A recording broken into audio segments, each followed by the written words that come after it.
Good to be with you, my friends. So today, oh gosh, where'd it go? We're red, huh? Disappeared on me. It was listed right there for a minute, and now it's all hiding. Hey, there it is. There we go. Sorry about that.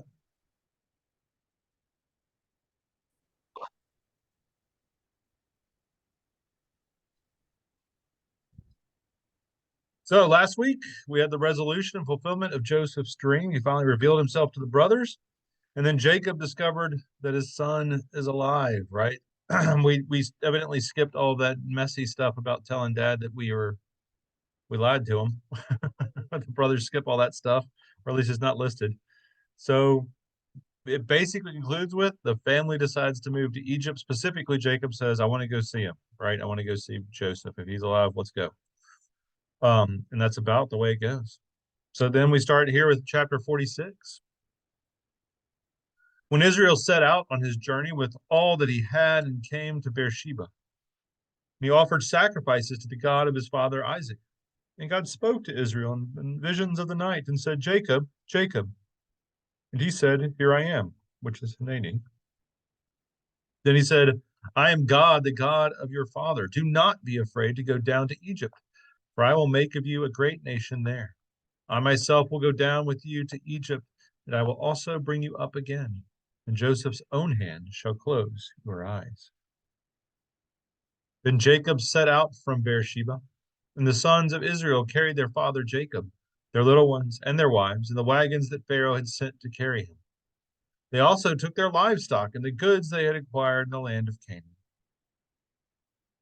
They came into Egypt, Jacob and all his offspring with him, his sons and his sons' sons with him, his daughters and his sons' daughters. All his offspring he brought with him into Egypt. All right, so Jacob journeys to Beersheba, where God appeared to Isaac, to his father, back a few chapters, and he worships at the same altar that Isaac built, right? So he's leaving the land where Isaac and Abraham lived, but he's going to see his son Joseph. There's lots of stating the obvious, but this is a deeply family related trip, right? Like, I'm going to worship at my dad's altar, and then I'm going to go see my son, the one that I love, and then I'm going to it's definitely all wrapped up in here. Um, Freetham notes that the promises are the same. That is God's, this theophany moment, right? The revelation of God is the same, but God amends his promise by saying, I will make a great nation of you there. The original promise was, I would make a great nation of you here in the land of promise. Now I will make a great nation of you there in Egypt. So it does get amended just a touch. God promises that while Jacob's life will end in Egypt, that line about, Joseph himself will close your eyes. It will be Joseph and God will bring his family back to Canaan, right? So Pratham also notes what God has done stands independent. Oh, wait, that's last time. So Brueggemann goes on to say it may be an important expository point that the only report of theophany and promise in the Joseph narrative is made this late and then not at all to Joseph. At no point in the narrative is Joseph confronted in this way. That is, Abraham and Isaac and Jacob all have conversations with God. Joseph does not. He goes on to say, Joseph is most characteristically a cool, reserved person of power from whom religious passion is remote. Meanwhile, Jacob, this is in contrast to Jacob, his father, who lived a passion-filled life.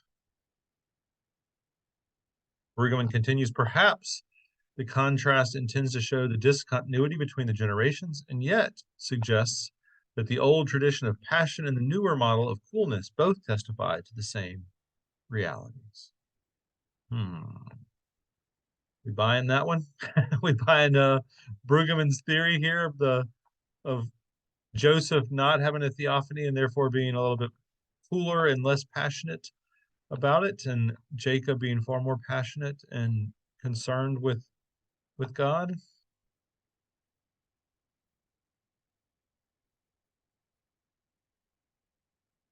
Does it even make sense? Well, they certainly Not really. had different things happen to them, didn't they? I mean, to affect them as far as the father and the son. I think it's just what Joseph is not one of the founding fathers, right? No, it's Abraham, Isaac, and Jacob, and then it just stopped. Like that. That's how when they ever like the sort of signature, for lack of a better term, or the names that they list. It's always I'm the God of your fathers of Abraham, Isaac, and Jacob. Joseph does not get mentioned. None of the 12 get mentioned. It just sort of ends with Jacob. So he's I don't But I, see a big deal in that the son is different from the father. That's not unusual for them to be some differences. Yeah, they're the same family and the same genetics, but you know, you look at a family that has a lot of kids, almost all the kids may have some traits between each other, but they're not all identical reproductions. no, no. uh, I can definitely see his point that certainly Jacob wrestles with God. He's more he's just one of those guys born to conflict. I mean, in the womb he was in conflict, and his whole life is about conflict, right? mhm.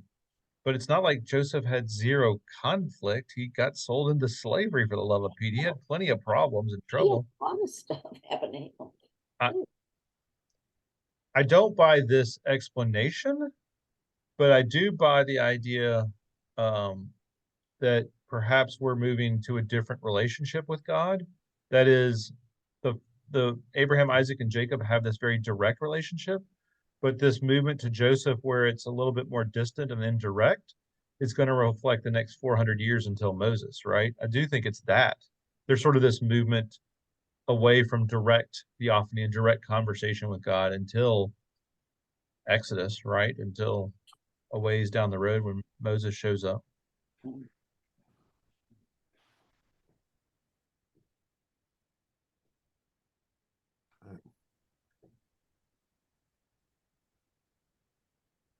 Yeah. Who knows? All right. So we continue. The next, whatever that is, 16 verses or so. Big chunk of 46 is genealogy of the children and grandchildren of Jacob. It literally lists all of the children of each of the 12 sons. So like that sort of third generation, the grandchildren of Jacob, which is lovely and all, but I even if I tried to read the names, you wouldn't remember them, and they never get mentioned again. So it's not. I'm going to skip that section. I'm going to bounce over the genealogy of Jacob section and just go straight down to the end of the chapter. So Israel sent Judah ahead to Joseph to lead the way before him into Goshen. And when they came to the land of Goshen, Joseph made ready his chariot and went up to meet his father Israel in Goshen. He presented himself to him, fell on his neck, and wept on his neck a good while. Israel said to Joseph, I can die now, having seen for myself that you are still alive. Joseph said to his brothers and to his father's household, I will go up and tell Pharaoh and will say to him, my brothers and my father's household who were in the land of Canaan have come to me.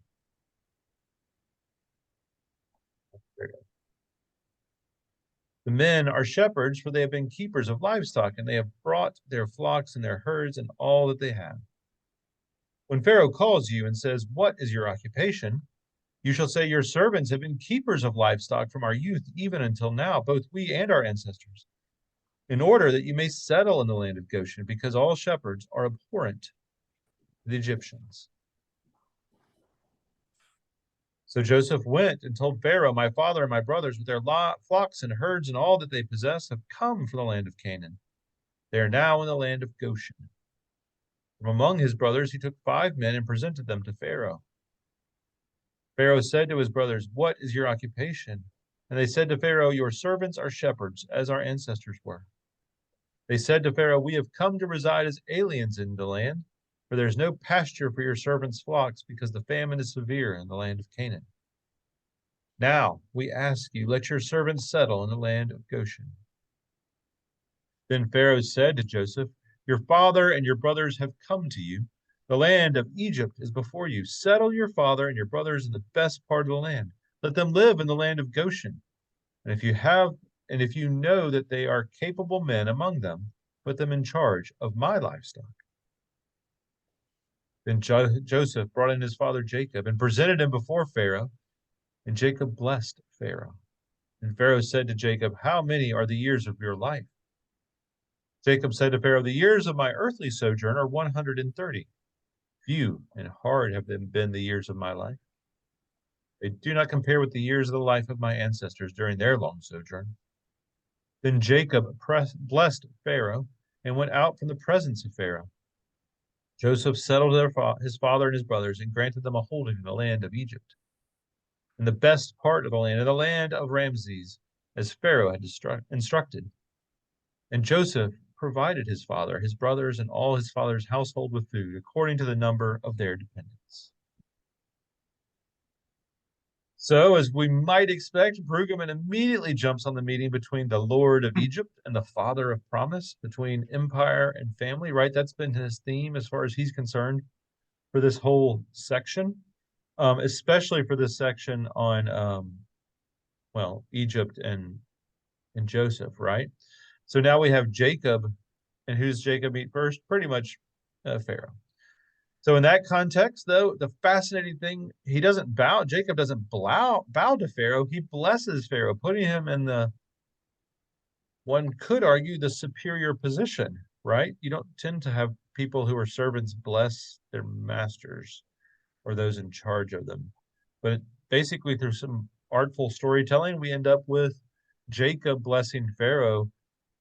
Joseph runs the empire. It seems like Pharaoh's the lowest of the group, not the highest of the group, right? Interesting. So Brueggemann then notes the confrontation is between two ways of life. One embodies what is secure, royal, and condescending, or empire. The other a way that is precarious, unstable, and perhaps supplicating. And then he goes on to say, the blessings of Pharaoh is a reference to the powerful gift entrusted to this family, which the empire needs and does not have. The empire has need of Jacob and his family. This claim is not lost on the later generations who hear this story through the prism of the Exodus.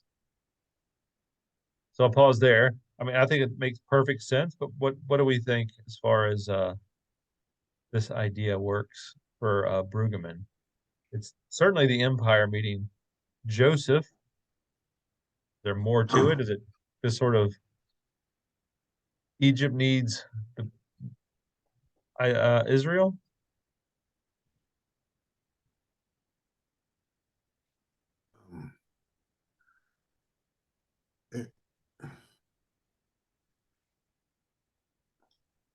It kind of says, in my mind, that this is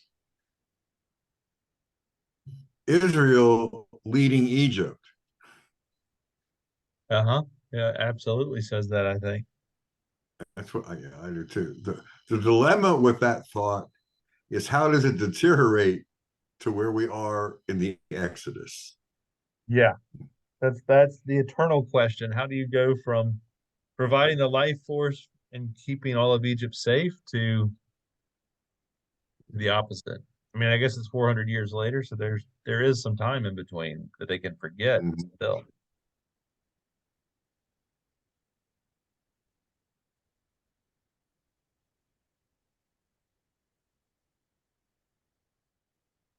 So, just to recap the rest of it, Pharaoh offers the land to Jacob and his family to flourish, even offering his own herds to be cared for by the family. I have to note, and this is purely me, I have to note the fascinating connection. Once again, every country has a problem with immigrants, Egypt included. We have ancient records of Egypt having problems with people coming from Canaan and coming up from Ethiopia, all these different places, and bugging them. But every single time, they're okay if you do the jobs we don't want to do. They didn't want to be herdsmen in Egypt. They weren't interested in being shepherds. So, oh, you guys want to be shepherds? All right, come on in. We'll let you in to do the jobs we don't want to do. We don't really want to do a lot of tile work. If you got some guys who want to do some tile work or roofing, that's fine, right? Well, we're okay with those low-end jobs that no one wants to do, but don't take away the other jobs, right? This is Yeah. 3,000, 4,000 years ago, something in that range. Still the same story today. Hasn't changed, has it? Uh-uh. Amazing. Mm. But at what point do they go from being a guest to being a slave? But yeah, that's Stefan's question. It is not clear. Hmm. It is not clear. But we do know, so then Fretham, talking about how Pharaoh gives all this land, says, care even for my animals. The Egyptians are the ones who violate the agreement. Hence, they have only themselves to blame for the destruction that comes, right? Pharaoh offered the land. Pharaoh told them to settle there. Pharaoh told them to even care for his own herds. Mhm. And it's the Egyptians that make them slaves, and it's the Egyptians who cause this trouble, right? It's an interesting turn by Fretham. Yeah, but right now we just have, they're awful glad to have Israel and the whole family there because they provide a blessing and they have fed all of Egypt and given it this wonderful situation. So seem to be okay with it. So the next section, it's not the whole rest of the chapter of chapter 47, but this is a fascinating part. I don't remember this story. I've read Genesis lots of times, but I don't know, maybe I haven't focused on it enough or thought about it. It might be an answer for how do they become slaves, because I just didn't, I don't know. I think we sort of stop here. They get settled, everything's good, we move on. We skip this story, but I think it's pretty important. It's what happens with the famine, right? So now there was no food in all the land, for the famine was very severe. The land of Egypt and the land of Canaan languished because of the famine. Joseph collected all the money to be found in the land of Egypt and in the land of Canaan in exchange for the grain that they bought. And Joseph brought the money into Pharaoh's house. When the money from the land of Egypt and from the land of Canaan was spent, all the Egyptians came to Joseph and said, give us food. Why should we die before your eyes? For our money is gone. Joseph answered, give me your livestock, and I will give you food in exchange for your livestock if your money is gone. So they brought their livestock to Joseph, and Joseph gave them food in exchange for the horses, the flocks, the herds, and the donkeys. That year he supplied them with food in exchange for all their livestock. When that year was ended, they came to him the following year and said to him, we cannot hide from my lord that our money is all spent. The herds of cattle are my lord's. There is nothing left in the sight of my lord but our bodies and our lands. Shall we die before your eyes, both we and our land? Buy us and our land in exchange for food. We, with our land, will become slaves to Pharaoh. Just give us seed so that we may live and not die, and that the land may not become desolate. So Joseph bought all the land of Egypt for Pharaoh. All the Egyptians sold their fields because the famine was severe upon them, and the land became Pharaoh's. As for the people, he made slaves of them from one end of Egypt to the other. Only the land of the priests he did not buy, for the priests had a fixed allowance from Pharaoh, and lived on the allowance that Pharaoh gave them. Therefore they did not sell their land. Then Joseph said to the people, now that I have this day bought you and your land for Pharaoh, here is seed for you, sow the land. At the harvest you shall give 1/5 to Pharaoh, and 4/5 shall be your own, as seed for the field, and as food for yourselves and your households, and as food for your little ones. They said, you have saved our lives. May it please my lord, we will be slaves to Pharaoh. So Joseph made it a statute concerning the land of Egypt. It stands to this day that Pharaoh should have the 5th. The land of the priests alone did not become Pharaoh's. So on the most positive side for the story, Joseph is shown as an adept and shrewd manager for Pharaoh, right? He uses the situation that God showed him to make Pharaoh richer and more powerful with every passing year. The empire and the king both grow in strength and power each year. First year getting pretty much all the gold or money in the region. The second year getting all the livestock, and the third year literally making the people of Egypt and of Canaan slaves.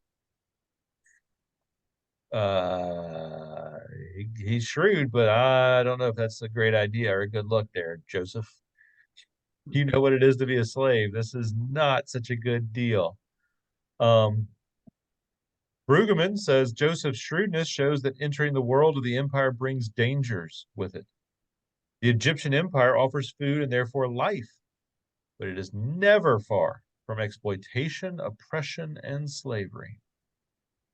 Hard to argue, right? I mean, it's right there in the text. It's certainly seems to be a warning for what is to come, right? And again, while Joseph is shown as a shrewd manager, for a tradition that looks to the Exodus, it is a doubtful credit. I think that's the understatement in all of Brueggemann's book, the whole way through. For a tradition that looks to the Exodus, it is a doubtful credit. It's assumed but not clear that Joseph's own family is exempt from these desperate needs of the rest of the empire, but we don't know for sure. I mean, if you take the text literally, then he made his own family slaves to Pharaoh. I don't think that's what's intended, because there are moments after this that they still talk about how Joseph and his family have, exemplary status, but it's at least implied that all of Egypt were slaves, so why not Israel and his sons with them, right? What do we make of Joseph now?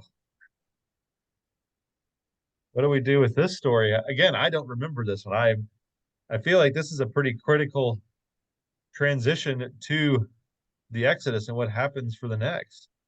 It seems like he just was, I don't know, carried away with all the power of it, the position he was in. I mean, I know he was doing all that for Pharaoh, but he himself, it seems strange, having actually experienced being a slave, that he would put other people in that position.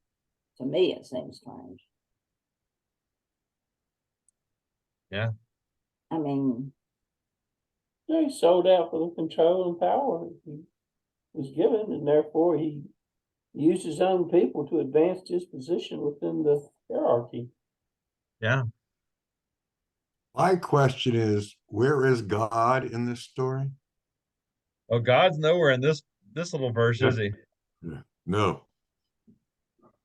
God gave Joseph insight into the tragedy that's going to befall the region, and Joseph used it for his personal gain, right? mhm. Well, and his families. Yeah. And his families, for the most part. He did help his family. It's I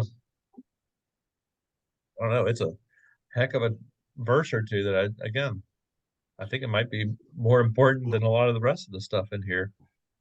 If they're going to do Like that, you, I've read this before a whole bunch of times, but it never clicked until today. I completely forgotten about it. yeah. I don't think I knew this. Do you think it could have, well, who knows? Could it have been driven though simply by a need to feed the people? Oh, I think that's exactly. I mean, Joseph's just taking advantage of the situation. We have food, we're going to feed them.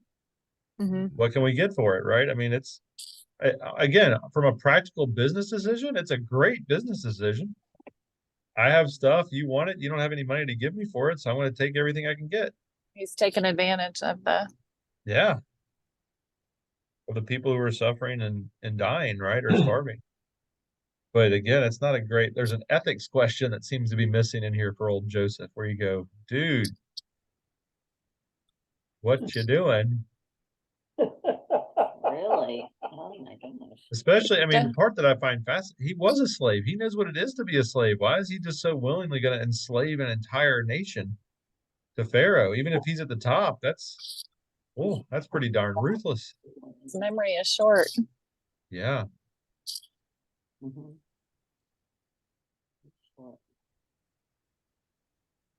Yeah, this is a more troubling passage than we've had in a while, quite frankly, I think, because it really is. we don't know. There's nothing that sort of says, and therefore his children or his family became slaves, or this is the beginning of that. But that sure seems to be the implication to a certain degree, right? I mean, the empire is more than willing to enslave anybody else. Why not the Israelites, right? Why not the But children of Israel? but this for everyone, right? What's that? This story enslaves everyone. Yes, that's what it says. Yeah. It's not some, it's not occasional, it's everybody except for the priests, right? The Except priests for the alone priest. get out. Yeah, yeah. Everybody else. Everybody else is To in include, trouble. to include rabbis, I'm assuming. Yeah. I don't think there are rabbis at this point, but yes. No, I know. At this point in the history, there aren't any. I know. Yep. Trouble. Well, we got done faster than I thought. I thought we might talk more about some of that. But so next week we have the last words of Jacob, which is literally it's Jacob says his final blessings over his children and grandchildren. And that's like the last chapter and a half, and that's the end of the book. Suddenly we're done after that. Or I don't know if it's suddenly, it's been about a year and a half in coming. It's not sudden, but we are at the end. So but again, yeah, it's an interesting passage review today, because again, I tend to think of everything getting Jacob to Israel, and I mean getting him to Egypt, and then I just didn't even think about this part. Maybe it's one of those, I'm sure it's not in the children's Bible, and then Joseph made everybody slaves. I mean, bottom line is Joseph's a rat pink. I mean, he sold his family into slavery. Is what he did. Sure looks like it. If he didn't sell them into slavery, he set up the system that would ultimately devour them too. Condemned them. He That condemned that them. eventually it starts off that they're in a good position, and obviously he saved them initially from starvation, but then Right. I wonder how they got to be slaves, but they got betrayed on the front end. man, Yeah, it sure looks like it, doesn't it? Bill, it mentions priest in there as being treated well. What were they priest of? Was there a particular religion or? Yeah, I mean the Egyptian religion, like God, there were all a whole bunch of gods that they worshipped, Ra and Isis, no, not Isis, Osiris. There's a whole pantheon of Egyptian gods that do all kinds of different things, and yeah, they were obviously very favored. And we have records of that.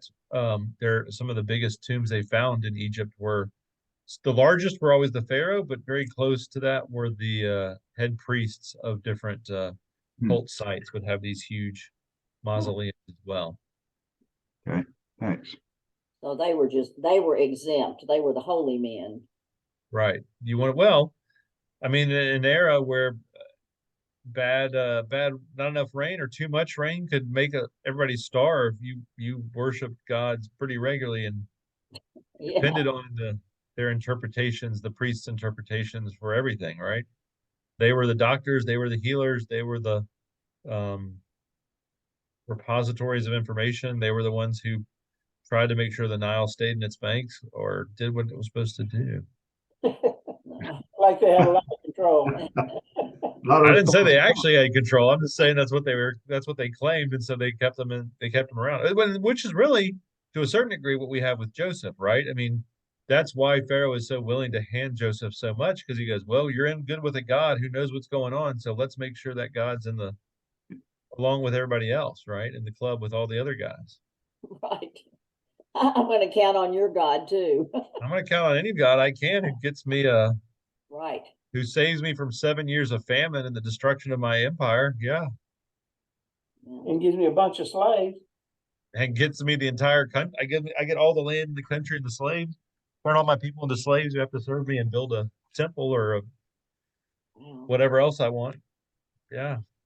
Bill, what period of time in years are we talking about here between the time that that Jacob, let's say, brought his crew there and in the Exodus?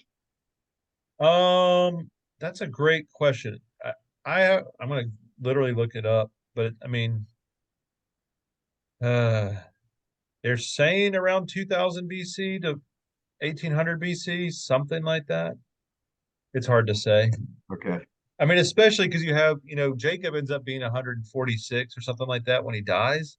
right. So you have to go like, are we talking the same years? Are we talking what's the pattern? But it's generally somewhere around between 1800 and 2000 BC is the range for this, with a big asterisk of who knows. Because we do know that it's 400 years later, so around 1400, 1300 BC is when Moses arises. I'd like to know this growth of the size of the Jewish population between when Joseph and Jacob are doing their business and when Moses comes in to rally the clans and head them north. Well, I mean, we know from the counts, right, from the numbers and those kinds of things. There's a conversation at one point that basically there's about 40 to 50 of that end up going to Egypt in all of Jacob's family, something in that range, which is a pretty darn big family for grandchildren, everybody, right? And then it gets from 50 to somewhere around 500,000 by the time they're leaving Egypt. Wow. What major buildings did they come up with during that time? I mean, there were slaves. I mean, of course, Cecil B. DeMille shows them building pyramids, but what did they build during that era of significance? I have no idea. I would literally have to go look at a map for Egypt. I mean, the key is the pyramids were all finished 2500 BC, so they were old by the time Jacob made it down there to see them. Fault in the Ten Commandment Oh. movie. Oh, no, that's right. Mhm. That one's off. The timeline. But I'm sure there's temples and all kinds of things that they built and had to build if they were slaves. Pharaoh was happy to do that, kind of, force them to do all kinds of things. It was much more interesting to have people immediately know about there too. those big ones, but I'm sure there are other temples and events that they had to be involved with to build. Given this period of time, I wonder if it's the same Pharaoh. No, No, And my guess is no. Yeah. Or No, do- no, not at all. Well, Right. yeah, we're talking a lot. has to be a half a dozen of them during that period. I of would think time. so. Yeah. And then, how many of those was Joseph? I mean, he's getting long in the tooth too. So, Oh yeah, he was long gone by the time. I mean, it was 400 years later. right. Even the old guys in the Bible don't make it 400 years. Right. Unless you're talking about the pre-flood guys, that's a different story altogether. But yeah, no, I mean, it was a long time after. I do know that Moses, the timing of Moses broadly was around the time of Ramses II or Ramses the Great, but it's hard to know, these are all theoretical datings, and they don't have any records that we've ever found in Egypt of like this man Moses who stole the slaves or anything like that. But maybe it's in that time frame, in which case the great temples of Ramses might have been ones built by the Jewish slaves, but it's so hard to know. Hmm. And the important thing to name is this is also where nomenclature becomes an issue. They were Israelites at this point, like children of Israel. They wouldn't have been called Jews until they had been in the land of Canaan, and the Jews were the names of the people from Judea, which was where the children of the clan of Judah lived. So they were not called Jews at this point at all. They were Israelites, and then they become Hebrews to a certain degree as a sort of generic label of race on all of them. But yeah, these are things that all get caught up. You have to rewind and not get too anachronistic on it if you can. okay. They start out with livestock. I'm assuming, did they ever farm? Or is it reserved for the I mean, Egyptians? You don't know. it's hard to say. Certainly, if you read what the text said, it was, just tell Pharaoh you're mainly sheep herders because they don't like sheep herders and they'll get you in the door. You have to believe. I mean, they put him in the land of Goshen, which they say is the best land. Why would they give you the best land to farm, to not farm, but to just have your animals graze? I'm sure after a while they started farming on that land. There's no way. It's the Nile Valley. It's some of the richest soil on the planet, right? So um But they're shepherds. I mean, even say they're shepherds. Everybody in the family is a shepherd. They Yep. take care of livestock.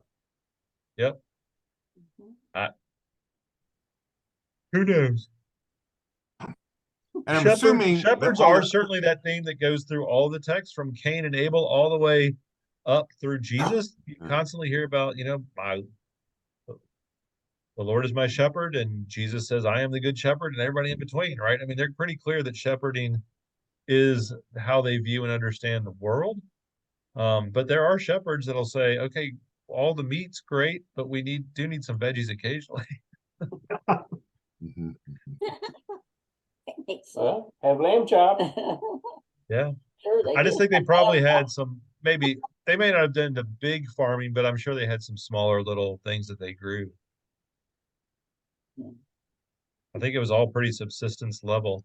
I don't know. I mean, the thing I've always found fascinating about Israel and everywhere in between is they always call it a land of milk and honey, but it's pretty deserty to be.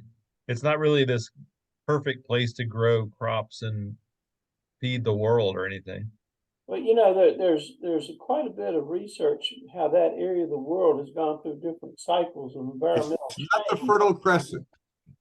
Well, at one time it was, and I think it all dried up. Maybe that God got upset with them and said, "Okay, I'm gonna dry your butt out," or something like that, because there are several documented periods of time when the Sahara Desert was actually a land of milk and honey with rivers and forests and everything else, and they found the archaeological evidence for that. People actually lived there, but then it dried out about 25,000 years ago, and now you've got the desert. So I'm thinking that, these people that were very prosperous in the land of milk and honey, the world changes its environment. It always does.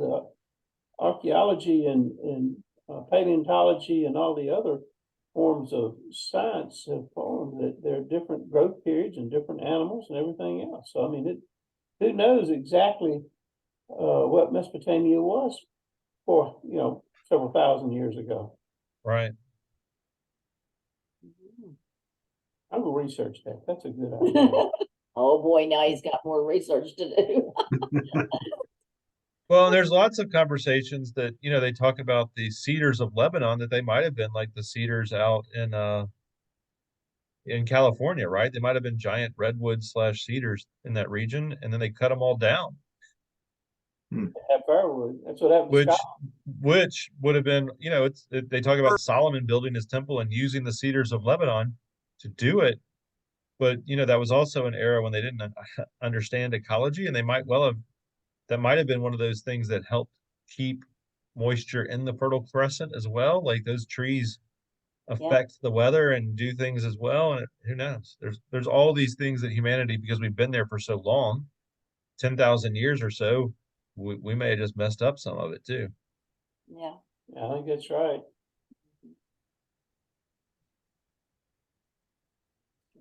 Well, all right, my We've friends. never Well, been- that's what I got today. What do you got, Stephen? I was gonna say, we've never been good stewards, have we? No, we don't think for the next generations. We just go, we need this.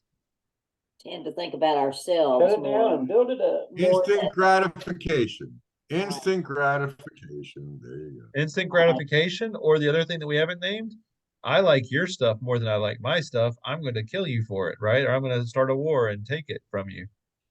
So it's one of the two. That too. Because there's generations of stories of people doing that throughout that region. Human nature. Uh, True human nature. Unfortunately. I want you to know, Bill, that this last Joseph story is very disturbing to me. It is. Uh-huh. It is. It is disturbing. I agree. I need to look at what the rabbis do with it. I didn't have time to look at some of the midrash. I'll look at that sometimes for because it'll be interesting to see if they are willing to condemn Joseph or not for it. I mean, I know the modern rabbis. I know Ron well enough to be able to say I'm sure we're on the same page of going like, whoa, this is bad, and troubling. I know Ron and I would be on the same page for that in a modern ethical conversation. But historically, people tend to go, well, that's our guy, so we're not going to condemn him for doing this. He was a shrewd businessman. Hooray for him, right? But it'll be interesting to see if there's some rabbinic sages that have a little bit more commentary there. Well, Stefan, I tell you, the more we dig into all this, I've been disappointed in a lot of these patriarchs that I thought were the wonderful people in the Bible. And then I'm like, when you learn more about them, I'm like, oh my gosh, I don't like him so much anymore. Well, as I said in a class a few weeks ago, I went to a Methodist college and we had to have Bible study, but they deleted all those things that weren't, woohoo, good. He said they left out all of this stuff. That wasn't in the book. They just put in the Well, better sounding stuff. I have always thought the Joseph story, one of the better, more marvelous stories in the entire Bible. And now I'm not so sure. Yeah. Oh, Well, Very disturbing. up until now, yes, it is. But now you're like, whoa. Exactly. Exactly. then he Okay. is reunited with his family and forgave them and all, saved them. But then he goes on and We don't have a Disney. It's like Bill Cosby used to be one of my heroes. Okay. Yeah. I it's- know it. Mine too. So there you go. All right. Human beings will be human beings. Oh, disappointing though. Well, all right, my friends. Well, we'll see y'all soon. Okay. Thank you, Bill. Have Thank you. a good afternoon. Bye, Good rest of the everyone. Just day. everybody. Bye-bye. Thanks, Bill. Take care. Everybody. Take Thank care, you, y'all. Bill.